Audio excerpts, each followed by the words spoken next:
odayaashan oo kamid ah ehelada marxuumadii ku dhimatay khasaarihii ka dhashay roobabkii ka daay magaalada Burco oo warbaahinta kula hadlay isbitaalka weyn ee magaalada Burco ayaa waxay sheegeen in lacag lagu xidhay meydkooda oo talaagada ku jiray عاقل علي سعيد محمود شيخ محمود موسى سليمان iyo Cabdiraxmaan Axmed Cabdilaahi oo ay marxuumadu xaaskiisa ahayd ayaa sheegay inaanay waxba ka jirin dhaqaalaha la sheegay in lagu xidhay meydka marxuumada waxayna raali gelin ka bixiyeen hadalkaasi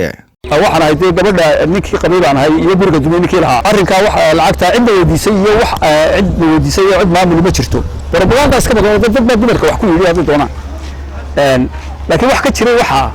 ma jiraan waana meel ummadii isugu timo Burco isugu timo basiiba ka dhacdo dhibi ka dhacday xidmeesh dawladana anagu kaalmo iyo waxaan ka sugaynay in waxna taraan baan ka sugaynay dawladana iyo kaalmo ceebteeda iyo inaan ceebanadii xaq u barihiba waxaan jirnaan ka hadalno ku cadeynayna wixii shalay ka baxay shirkii dhacay ee sababay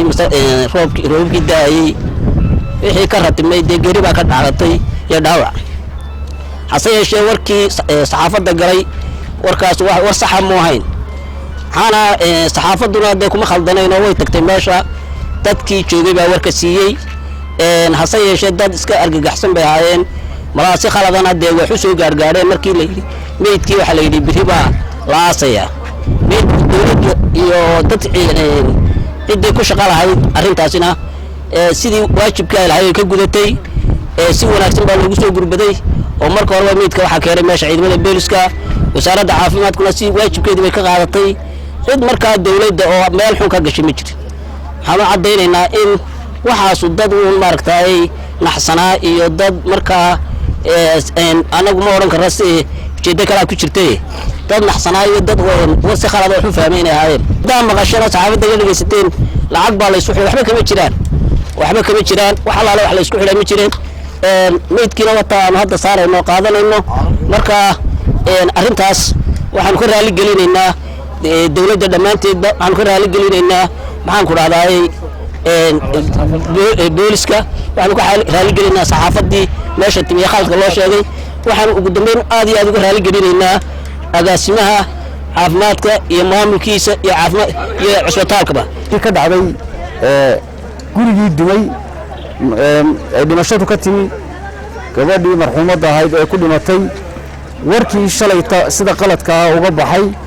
meediyaha ayaanu raali gelin ka bixinaynaa haddaanu nahay eheladii marxuumadda anigu waxaan ma garanaysaa caaqil cali saciid maxamuud baa la yiraahdaa waxaan ahay caaqilkii marxuumadda warka shalay ka baxay saxaafadda ilaa markeedii u horeysay ee biliisku ay soo qaadeen hawshii biliisku lahaa bay qabteen oo ku maadsanaay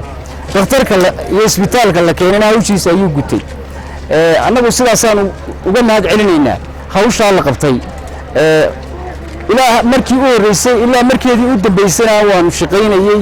wax hanti iyo wax dhaqaalaha oo nala weydiiyay ma jirin hase yeeshee waxa yara baxday hadal oranaya waxba nala weydiiyay hadalkaasi si kastaba ku yimaadee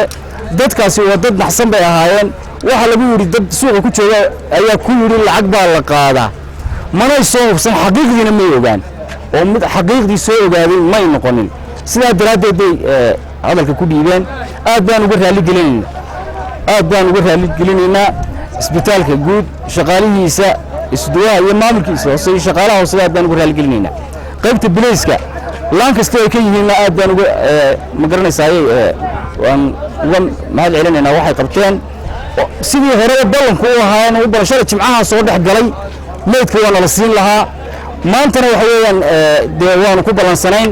sidaas maantana lagu siinayaa dhaqaale la'aan hanti la'aan dhanka kale maamulaha cusbitaalka iyo maaliyadda ee cusbitaalka weyn ee magaalada Burco jaamac Yuusuf Warsame iyo sidoo kale madaxa shaqaalaha ee cusbitaalkaasi oo iyaguna dhankooda halkaasi ka hadlay ayaa sheegay in heladan ay u baahan yihiin kaalmo ee aanay mudnayn in iyaga lacag laga doono warka saxaafadda aanu ka aragnay anagu markaan aragnay horta aad iyo aad baan u yaabnay waayo anagu reer masiiba ku dhacday oo reer kayagiya